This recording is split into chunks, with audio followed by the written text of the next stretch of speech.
Super guy. Rick and I, Rick came work for me the very first time I saw Rick work. He came to Knoxville in I'm going to guess it was 1975. And I called over and talked to Jim Crockett, Sr. And I said, can you send me a couple guys off your TV? Because there was an overlap in our TVs from across the Smoky Mountains.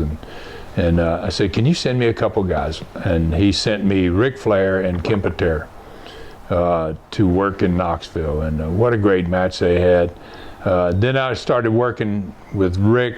I was running into Rick a whole lot in St. Louis because they were pushing Rick then, and he was going to be headed in that direction. And I was there a whole lot too, and we partied together a lot. Rick's a partier, man. What Rick used to do, one story about Rick loved to come and work for me. He would take my heel crew on Fridays. And we do TV on Saturday in Dothan, Alabama, and we work in Dothan on Saturday night.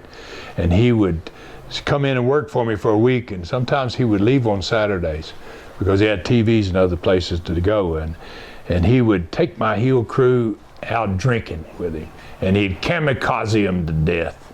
I mean, he'd buy those kamikazes for them, and just the next day when they would come to my Dothan TV, they would be sick and dragging, and I was like, I'd be looking at them coming in the door, and I'd like, oh, that damn Flair. And he would sometimes call the television station and say, go down and get Ron Fuller, and I want to talk to him. This is Ric Flair.